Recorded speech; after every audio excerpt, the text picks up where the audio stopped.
आप देखो total 7 unit sales होती हैं आपके पास। टोटल 7 यूनिट सेल कौन सी है? एक तो क्यूबिक, उसके बाद टेट्रागोनल, उसके बाद ऑर्थोरोम्बिक, उसके बाद मोनोक्लिनिक, हेक्सागोनल, रोम्बोहेड्रल और ट्राइक्लिनिक। सबसे सिमेट्रिकल क्यूबिक, सबसे अनसिमेट्रिकल ट्राइक्लिनिक, सबसे सिमेट्रिकल क्यूबिक, सबसे अनसिमेट्रिकल ट्राइक्लिनिक। सबसे ऊपर किसको रखा? सिमेट्रिकल को। सबसे नीचे किसको रखा है? अनसिमेट्रिकल को। ऊपर वाले याद करने आसान है, सीटीओ, ठीक है। फिर उसके बाद एमएचआर, सीटीओ, एमएचआर और फाइनली ट्राइक्लिनिक आता ही है। तो ये टोटल यूनिट सेल्स हैं, किस तरह से आपको याद करनी है। और ये पूरा का पूरा जितने भी मैंने आपको अभी पढ़ाया उसका पीडीएफ अवेलेबल हो जाएगा टेलीग्राम के ग्रुप में।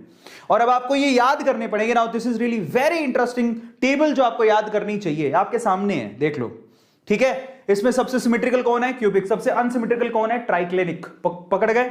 ऊपर से नीचे तक आना है तो आपको इसको तो पहले छेड़ना ही नहीं है, इस तरफ को छेड़ना है, फिर उसके बाद इसको एज इट इज रखना है, इसको छेड़ना शुरू करो, समझ में आएगा। फिर दोनों को, हेक्सागोनल तो सबको याद होती है, रोम्बोहेड्रल आपको ध्यान रखना है, एबीसी बराबर है, अल्फा बीटा गामा बराबर है, लेकिन अल्फा बीटा गामा 90 के बराबर नहीं है।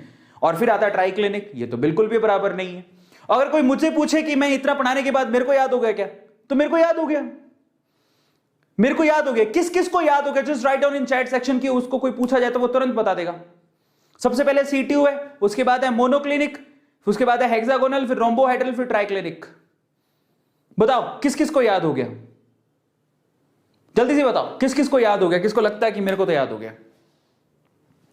ठीक है, पहले सीटीओ, उसके बाद एमएचआरटी, ठीक है। अच्छा, अब किसको याद करने का तरीका क्या है? अब देखो इसका शॉर्टकट बताता हूं मैं। अगर किसी को याद करना है, कैसे याद करें, ठीक है, कैसे याद करें, तो मैं आपको उसका तरीका बताता हूं। सबसे पहले तो सीटीओ, सीटीओ याद हो गया, सीटीओ, ठीक है, सीटीओ, पहला सीटीओ याद हो गया सबको। उसके बाद है ना, आप मुझे बताओ हमारे जो एनटीए वो कौन सी मिनिस्ट्री के अंदर आता है? हमारी एनटीए नेशनल टेस्ट एजेंसी कौन सी मिनिस्ट्री के अंदर आती है? बताओ, हमारी नेशनल टेस्ट एजेंसी कौन सी मिनिस्ट्री के अंदर आती है? बताओ पहले, हमारी नेशनल टेस्ट एजेंसी कौन सी मिनिस्ट्री के अंदर आती है? कोई नहीं बता रहा, कुछ आता नहीं क्या तुम लोगों को? एमएचआरडी, हाँ ये लिखा किसने? देवस्मिता ने लिखा। तो बस आपको बस वो याद रखना है, एमएचआरटी। आय हाय, क्या ट्रिक दी है सर ने। समझ में आ गया? तो फाइनली जरा आप चेक करो, ऊपर ऊपर किसको लिखोगे? क्यूबिक। फिर उसके बाद किसको लिखोगे? टी मने टेट्रागोनल, टेट्रागोनल। उसके बाद किसको लिखे?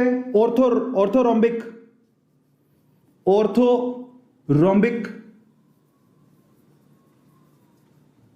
उसके बाद किसको लिखोगे? मोनोक्लिनिक। सब तो याद करा रहा हूं आपको बिठा बिठा के, इसको स्पून फीडिंग बोलते हैं। फिर हेक्सागोनल,